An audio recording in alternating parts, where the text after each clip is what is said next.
primeiro eu queria agradecer a oportunidade de estar aqui com vocês fazendo essa entrevista. Obrigada, obrigada mesmo. Valeu. E parabenizar pelo espetáculo, muito bem executado, eu achei, muito bem trabalhado, muito bem dirigido. Tipo, muito, muito bonito mesmo.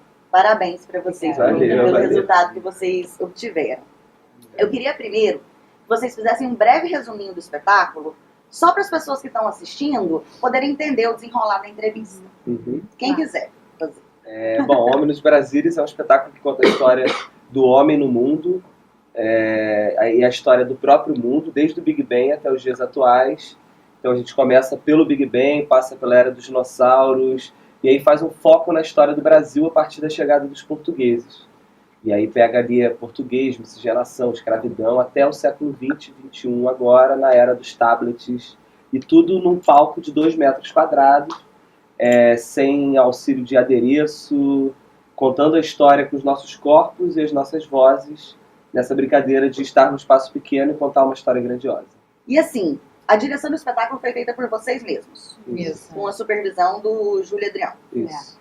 Gente, como é que foi isso? Como é que foi essa autodireção? Como é que foi esse trabalho? Como é que vocês desenvolveram? Tá tudo tão limpo, tudo perfeito. Como é que foi isso? Eu acho que tem a ver com a própria linguagem da plataforma, assim. Você deve saber que nós fomos estudar na LISPA, lá em Londres, durante 6 meses. Lá a gente aprendeu um pouco dessa técnica de contar uma grande história num espaço pequeno. E quando a gente veio para o Brasil, a gente ficou com muita vontade de montar alguma coisa, de continuar experimentando isso e tal. E a gente se uniu a Paty e ao Dio. Vocês já se conheciam antes? Sim. Uhum. E sabíamos que eles tinham afinidade com esse tipo de linguagem corporal, com, enfim, uma linguagem de máscaras, mais expressiva e tal. E quando a gente se reuniu, a gente não tinha outra opção senão nos dirigir, né? Porque a gente tinha trazido uma coisa relativamente nova, a gente não conhecia ninguém que trabalhasse com isso aqui. E a direção veio junto com a experiência, né? Através de improvisos a gente foi levantando as cenas e com isso às vezes saía um para olhar de fora e ver como estava, às vezes a gente filmava, a gente fez muito isso, a gente filmou com tablet e assistia depois para ver como é que a gente ia solucionar. E, enfim, foi assim. Quando a peça já estava muito adiantada, foi quando o Júlio Adrião entrou para fazer a supervisão. E aí foi fundamental também para a gente conseguir limpar essas arestas que faltavam para ficar da maneira como a gente gostaria, com o olhar de fora realmente, né? O olhar de fora real. E um olhar maravilhoso dele. E esse trabalho lá em Londres sobre a plataforma é muito comum? Assim, muito comum, assim. É bem mais comum, porque aqui é inédito, né? Eu nunca tinha visto também. Mas lá é uma coisa que se vê no teatro lá de Londres? Ele é muito comum nessa escola, na LISPA. Ah, tá. É uma ferramenta que eles usam, na verdade, para treinar certas coisas, como contação de história, o próprio corpo, a coisa de estar junto, né, do grupo. Eles não usam como uma ferramenta de cena mesmo, de apresentar. A gente não chegou a ver nada na prática como um espetáculo, como resultado final na plataforma. A gente chegou a ver um vídeo de uma cena maravilhosa que a gente sabe que rodou por lá, mas não chegou a ver ao vivo. Mas é mais um estudo mesmo. Mas a gente ficou com muita vontade de transformar no espetáculo. E vocês dois, o que vocês acharam quando eles chegaram? Vocês já chegaram com essa ideia da plataforma para eles? A gente chegou com a vontade de estudar a plataforma. E vocês dois, o que primeiro acharam? eles mostraram uns vídeos, né? Um dos vídeos era esse do Robin Hood, né? Que é uma cena interessantíssima, eles contam a história do Robin Hood. E foi alucinante, né? Tipo, caraca, que maneiro. É potente, né? É muito forte, E no vídeo, né? A gente não viu que no teatro cidade, a gente viu no vídeo, né? E eu, pelo menos, fiquei maluco para experimentar, para ver como é que eu ficaria nesse lugar também, assim. De curiosidade mesmo em relação ao trabalho de ator nesse lugar pequeno, onde o corpo se expande, enfim, muito curioso. Eu acho que... E tem uma coisa que era algo inédito pra gente, mas não era algo distante, no sentido de que a gente estava fazendo algo completamente diferente de um caminho que a gente já estava seguindo. Fazia muito sentido, era muito coerente a gente estudar a plataforma, porque se comunica muito com as trajetória ferramentas, de com as nossas vocês. trajetórias. Então, a gente não saiu de um vermelho e foi pro cinza. Tava tudo na mesma paleta, sabe? E pra gente foi super instigante. E mesmo estando tudo na mesma paleta, certas coisas eram muito novidade, né? Como essa transição da miniatura. Isso era muito novo, pelo menos pra mim, assim, né? A gente não tinha ideia de como isso se daria ali. Então, tava na mesma paleta, mas eram descobertas muito interessantes, assim, pra gente. E percebe-se, né, que o trabalho de corpo de vocês é invejável, de voz também é maravilhoso. E como que é isso no cotidiano de vocês? Como que vocês trabalham? Como que é a preparação vocal e corporal de vocês no dia a dia, nos ensaios? Tem uma coisa que rola assim, que é...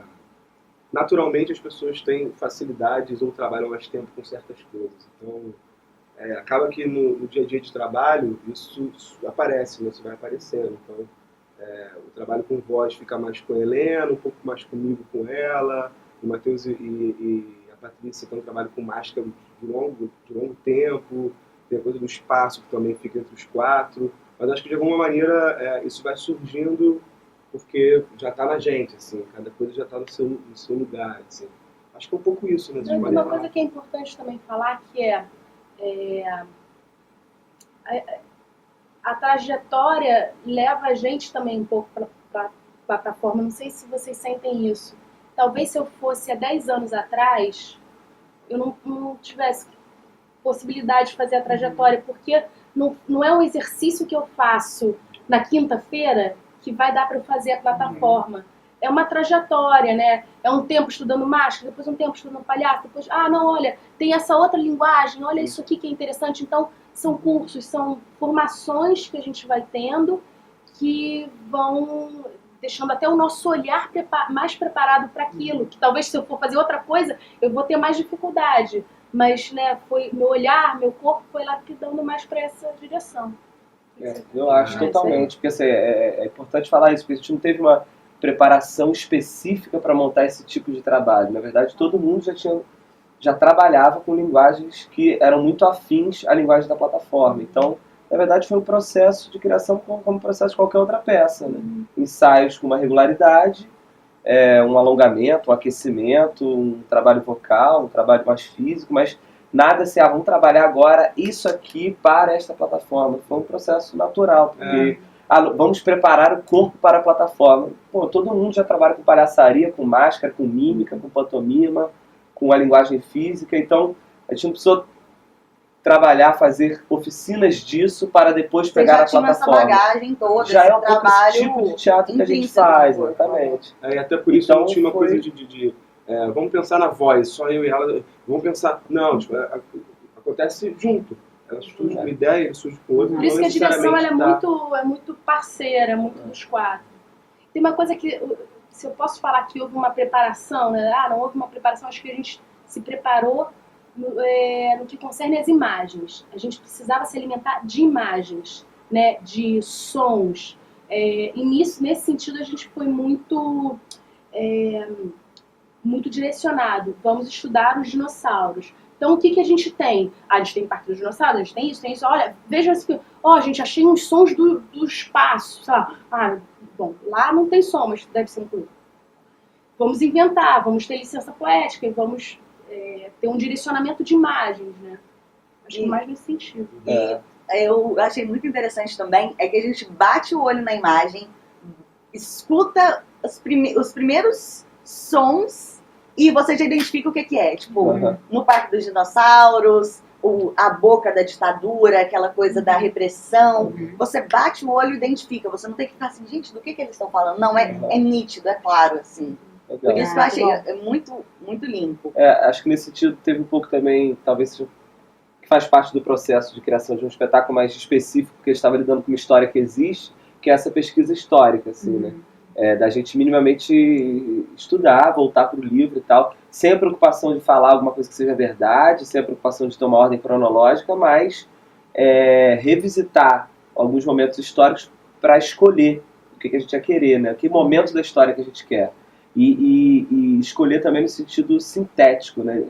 para causar isso no espectador. Pô, eu olho e vejo na hora, porque a gente está falando de quantos milhões de anos, né? Em 55 em 1 hora de espetáculo. Então, talvez a primeira imagem o público tem que identificar. O cara não pode demorar 1 minuto para entender. Ele tem que demorar 3 segundos. Então, Até um pouco porque- essa escolha. Né? Até porque a plateia também tem um tempo dela entender a linguagem em si, né? Que já é uma coisa que é inédita, assim, né? As pessoas não estão acostumadas a ver. Então, tem um tempo também de entender a linguagem e a gente se preocupa um pouco com isso, um pouco não bastante com isso. É. Isso. O Júlio vem muito falando isso pra gente, assim. O espectador tem que primeiro entender o que é isso para depois ele conseguir ou Embarcar, junto, ou comprar. embarcar e estar dentro da história. Não só assistir, mas estar junto com a gente, né? E as escolhas de cena, às vezes, iam para esse lugar também. Não só de coisas que a gente gostaria de contar da história, como coisas que a gente gostaria de contar que não funcionaram na plataforma, a gente teve que eliminar, trocar por outra. Porque o importante era isso, é fazer com que fosse uma coisa potente o suficiente para chegar dessa maneira, como você falou. Em relação às escolhas que a Leandro está falando, também me veio uma outra coisa. As nossas escolhas também se pautaram para vocês pegarem essa imagem rapidamente. Não necessariamente ser tão fiel à realidade. Exemplo que a gente sempre dá. Né? A caravela, ela era a vela. Mas na plataforma, o movimento do remo, vocês identificam claramente o que é. Então a gente ficou, não, mas a gente faz a vela. Não dava conta. Esse movimento, né, ele é mais interessante na plataforma, tem uma leitura mais rápida, né? Então a gente fez essas escolhas por essa simulação rápida, essa licença poética. E a pergunta para encerrar a entrevista: quais são os planos de vocês para o futuro com a companhia, com o espetáculo? Quais são os planos que eu já estou querendo saber? Olha, são muitos Difícil, planos. né? São muitos planos. Planos são milhões. Não, acho Mas que em alguma coisa mais relação imediata, assim, vocês têm? Ou é segredinho que vocês querem? Não, a gente pretende continuar com a companhia, a gente acha que a Liga deu certo e a gente quer montar um novo espetáculo em breve, no ano que vem, provavelmente. Não, e com E homens também. com homens também a gente pretende quer rodar rodar, muito. quer mostrar o espetáculo, quer que as pessoas vejam, quer entender também se chega em todo mundo. Pra gente é importante, né? Tem sido muito legal a experiência de fazer o Omnus, e a gente tem identificado um caráter universal assim, do espetáculo, em vários sentidos. Assim. Tanto que ele pode ser apresentado para crianças a partir de 8 anos, 9, 10 anos, eles assistem. É importante o acompanhamento com a mãe, né? Sim. Ajuda. Mas ele tem, a resposta tem sido muito bacana para crianças, para adolescentes de ensino médio, nas escolas, para o público de classe A, B, C, para adultos, para idosos, para brasileiros, para pessoas do exterior, que algumas pessoas de fora do país já assistiram e tem uma assimilação. Então, assim, a gente tem percebido que ele pode chegar em muitos lugares, assim, para pessoas muito diferentes, de classes diferentes, de idades diferentes. Então a gente está muito empolgado de fazer, né? Os sonhos e planos Isso de rodar abre o Brasil leque, e o né, mundo. de possibilidades. Imenso, Exatamente. E aí a gente está super empolgado. Porque a com gente já isso. fez muitas apresentações nesse 1 ano que temos de espetáculo. E esse que o Matheus falou, a recepção tem sido impressionante. Então espero que a gente continue. E uma fazendo. coisa que eu acho que é legal também falar sobre essa questão, né? E a continuidade, que é uma coisa que a gente tem falado. Acho que o Omnus, a gente começou uma linguagem que a gente ainda quer desdobrar. A gente sempre conversa antes de fazer o espetáculo. Vamos pensar naqueles e naqueles pontos hoje. No outro dia a gente fala, não, vamos trabalhar agora isso, que são coisas que a gente quer trabalhar ainda mais profundamente em outro espetáculo. Tem dados, assim, tem pontos bem específicos que têm aguçado assim, a nossa curiosidade para começar um outro trabalho. É um trabalho que ele se alimenta, é instigante, né? E ele está em movimento, né? Ele não acabou, até porque a nossa história está em movimento, né? Então, se surge uma coisa nova e interessante, a gente tem que colocar, né? Então, a gente às vezes mexe mesmo, de uma peça de um espetáculo para o outro, tem cenas novas, ele está realmente em construção o tempo todo. ai, que massa, muito bacana. Tem mais alguma coisa que vocês acham importante, que vocês queriam dizer, além de convidar o pessoal para vir assistir? Sim. Olha, acho que vale dizer que a gente está no Facebook. Ah, isso é importante. Eu No vou Instagram. marcar lá, tô marcando, Legal. tô postando sempre. Legal, legal. Que na verdade é a nossa grande ferramenta de divulgação assim mais intensa é o Facebook. Então pra gente é super importante esse compartilhamento, essa curtida, pra gente vale muito. É isso, Facebook e Instagram, que é Cia de Teatro Manual, dá pra achar lá, ou Homem nos Brasílios, ou os dois. É tanto no Facebook quanto no Instagram. Gente, obrigada. Valeu, Obrigada obrigado a a você. você. Valeu, valeu. Obrigada Obrigado. mesmo. Valeu. Até a próxima. Até a próxima. Até a próxima. Até a próxima. Valeu, gente. Até a próxima.